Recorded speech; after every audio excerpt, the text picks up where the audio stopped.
साथियों नमस्कार।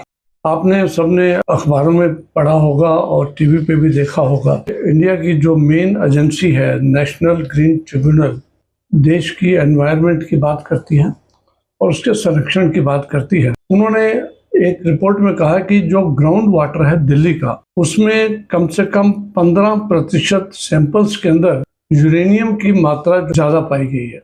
उन्होंने दिल्ली सरकार को और डीपीसीसी जो है पोल्यूशन कंट्रोल कमेटी, उससे रिपोर्ट मांगी है कि सेफ्टी लिमिट के हिसाब से ये अगर ज़्यादा आ रही है तो स्वास्थ्य के लिए नुकसानदायक हो जाती है। यूरेनियम एक बहुत ही हैवी एलिमेंट है, नेचुरली अकरिंग है और ज़मीन की सतह के अंदर होता है। प्रायः आप जब पढ़ते होंगे न्यूक्लियर पावर, न्यूक्लियर वेपन्स, उसके अंदर इसका इस्तेमाल ज़्यादा होता है। अमूमन भी पृथ्वी के अंदर, ज़मीन के अंदर, क्रस्ट के अंदर पाया जाता है, लेकिन दिल्ली के जितने बोरवेल्स हैं, ज़मीन के नीचे से पानी निकालने के पंप लगे होते हैं, उसमें 15% में पाया गया कि ये नॉर्मल रेंज से काफ़ी ज़्यादा है। एक्सपर्ट ये मानते हैं कि ये कंटेमिनेशन जो हो रही है नेचुरल, जियोग्राफिक और जियोलॉजिकल कंडीशंस की वजह से हो रही है।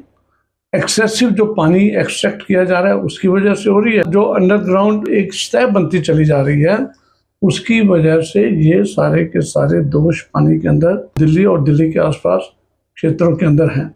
लेकिन यहाँ पर एक क्वेश्चन की जरूरत है कि ये नहीं कि अभी हम पानी पी रहे हैं और सबके अंदर यूरेनियम है, लेकिन जिन इलाकों में बोरवेल का पानी जो इस्तेमाल किया जाता है, अभी भी दिल्ली और दिल्ली के आसपास के क्षेत्रों में कई जगह ऐसी हैं जहाँ पर कि पाइपलाइन होने के बावजूद जो नीचे ग्राउंड वाटर है या जो बोरवेल का पानी है उसको इस्तेमाल किया जाता है। या और लोकल कंपनियां कहती है ना ये drink water, mineral water supply कर रही है, बोटल्ड वाटर, उसके अंदर भी बोरवेल का इस्तेमाल काफी हद तक किया जा रहा है।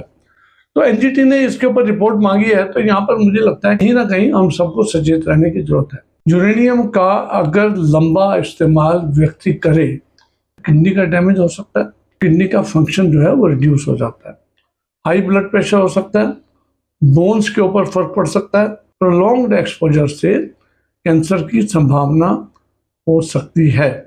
ये जो रिपोर्ट है बहुत महत्वपूर्ण दिल्ली वासियों के लिए इसलिए भी है, जो दिल्ली जल बोर्ड का पानी है that is suppose to be perfectly okay, उसमें कहीं कोई दिक्कत नहीं है। हमारे वाटर वर्क्स हैं जहाँ पर की फिल्ट्रेशन प्रोसेसेस हैं, तो वहाँ से जो पानी रिलीज होता है उसमें बिल्कुल 100% मैं मानता हूँ कि प्योरिटी होनी चाहिए। जो डिलीवरी सिस्टम है, जो हमारे घर तक पानी आता है, उसके अंदर कहीं ना कहीं रास्ते के अंदर जो प्रदूषण मिलता है पानी को, चाहे पाइपलाइंस के माध्यम से निकला हो, चाहे पाइपलाइन टूटी फूटी हैं, उनके अंदर छेद हैं, उनके अंदर क्रैक्स हैं, और साथ के साथ कई जगह पे आपने देखा होगा कि नालियों के अंदर से, नाले हैं बड़े बड़े, उसके अंदर से भी पानी की पाइपलाइन बिछी हुई है और वहाँ से पाइपलाइन आ रही है।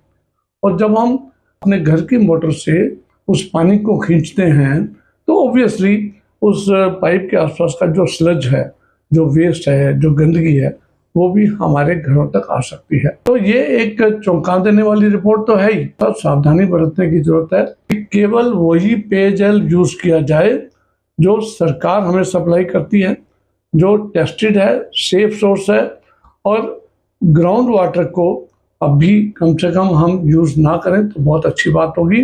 ग्राउंड वाटर को आप सफाई के अंदर बाकी चीज़ों पे यूज़ कर सकते हैं, लेकिन पीने के लिए बिल्कुल इस्तेमाल ना करें, खाना पकाने के लिए बिल्कुल इस्तेमाल ना करें। मैं उम्मीद करता हूँ कि डीपीसीसी और दिल्ली सरकार इसको रिपोर्ट जल्दी से जल्दी पेश करेगी ताकि दिल्ली के वासी, दिल्ली के आसपास के क्षेत्रों के वासी स्वस्थ रहें, सुखी रहें। इसी कामना के साथ मैं चाहता हूँ कि इस वीडियो को आप अधिक से अधिक लोगों को शेयर करें ताकि इस एक महत्वपूर्ण जानकारी सबके पास पहुंचे। बहुत बहुत धन्यवाद।